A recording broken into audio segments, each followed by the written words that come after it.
To make sure that we are operating with the same definitions, let's start with that. The definition of a moron is a stupid person. The definition of stupid is having or showing a great lack of intelligence or common sense. Let's start with academics.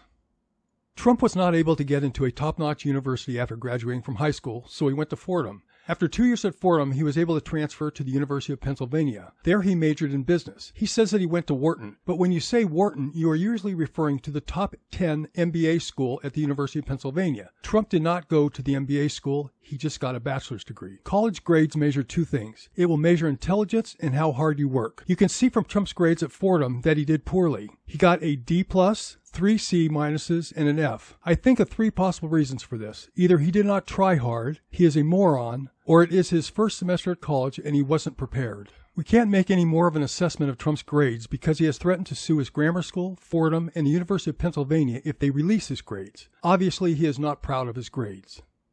Hitler was right. If you tell a big enough lie, people will believe it because they won't believe that anyone would tell such a big lie. For instance, QAnon says that there's a cabal of Satan-worshipping pedophiles running a global sex child trafficking ring. You have to admit, that is a pretty big lie. Trump, on the other hand, seems to lie about small things. In big things, easy and hard to check things. This is a 3-minute fact check of Trump's RNC speech by Vox. Almost all of these are easily checked, so why say them? I think that this is a tactic that is more likely to be embraced by a moron than a highly intelligent person.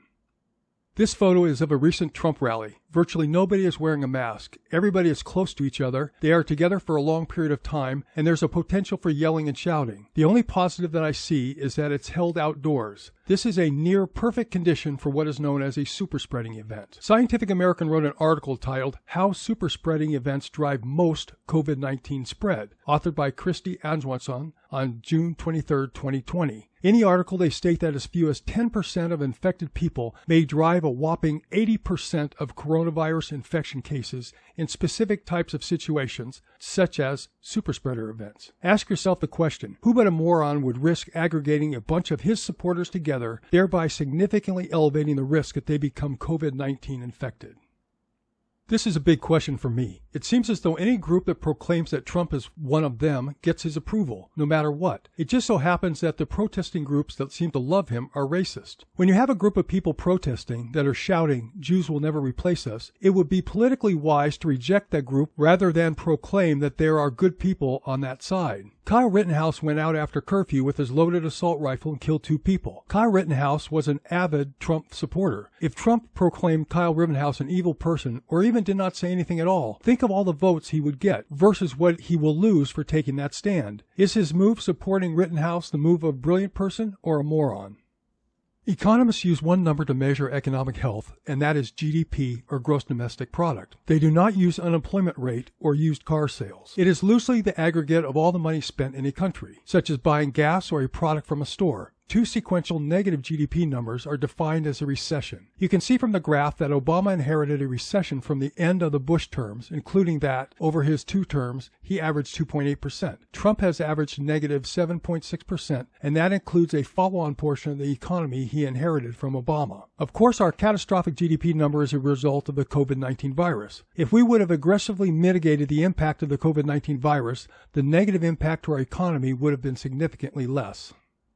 The virus has affected the economic performances of all countries. I selected the G7 economies to compare since they are the most similar to us. The United States economy was calculated with the most recent GDP numbers and then carefully aligned with the scale of the other graphs. You can see that our economic performance greatly lags that of our greatest competitors. The second worst economic performance in the G7 came from the United Kingdom, which used the same business first, health second strategy. It is ironic that this strategy was intended to focus on superior economic performance, but resulted in the worst economic performance. This economic condition would be way too complex for a moron to understand.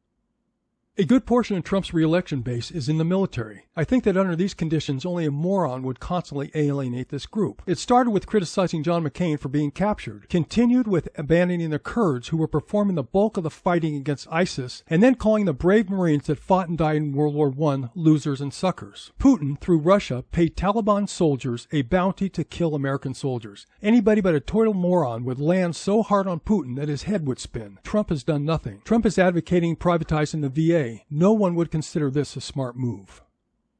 Obviously, there is something going on between Putin and Trump that is special. We have not seen what this is because the Trump administration has not investigated it. Putin is special, but the leaders of North Korea, Turkey, and Saudi Arabia are despots that Trump feels affinity towards while at the same time disliking democratically elected leaders such as Merkel, Macron, and Trudeau. This is hard to figure, but it is guaranteed to lose votes in the United States. You would have to be a moron not to see this. Trump made a moronic move to get into internal British politics when he proclaimed Brexit was a winning direction. It has become an unmitigated disaster for Britain. NATO has been in the alliance lasting decades that has done a wonderful job of settling differences and maintaining peace. It is a strategic military alliance designed partially to beat back the expansionist efforts of Russia. NATO has two antagonists, Trump and Russia. This has got to be a moronic move.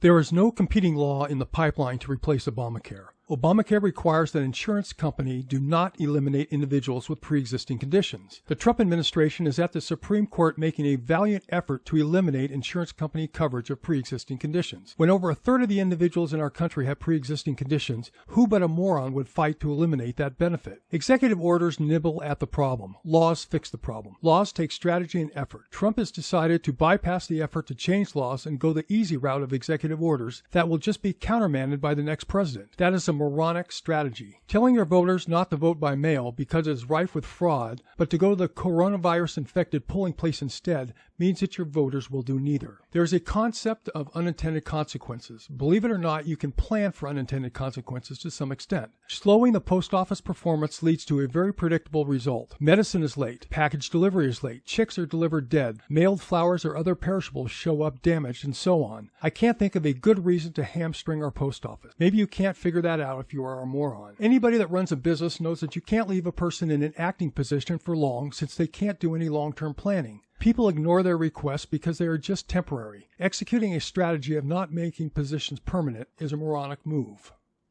There has been much written about Trump's psychology. One thing for sure is that he is focused on himself. You constantly hear reports of individuals in government telling him he can't do something because it's against the law. If you're just interested in yourself, eventually people figure it out. When you have a base of people, their views are distributed. Most election strategies work on expanding that base. Trump's election strategy seems to be whittling away on that space. If you harden the desire that 5 people have for you while losing the desire that 50 people have for you, it is a net loss. Though it may be small, lots of small losses become big losses. When the Trump administration decided to separate parents and their children, Trump made his core base happy, but upset other people on the periphery of his base. Then they left him. Almost everybody knows how hurtful it is to make fun of handicapped people. When Trump made fun of the handicapped reporter, a few more people in his base peeled off. There have been enough of these little, not thought through actions that Trump has lost a significant portion of his base. When you can't see what actions will damage you in the long run, like Trump, then Trump is definitely a moron.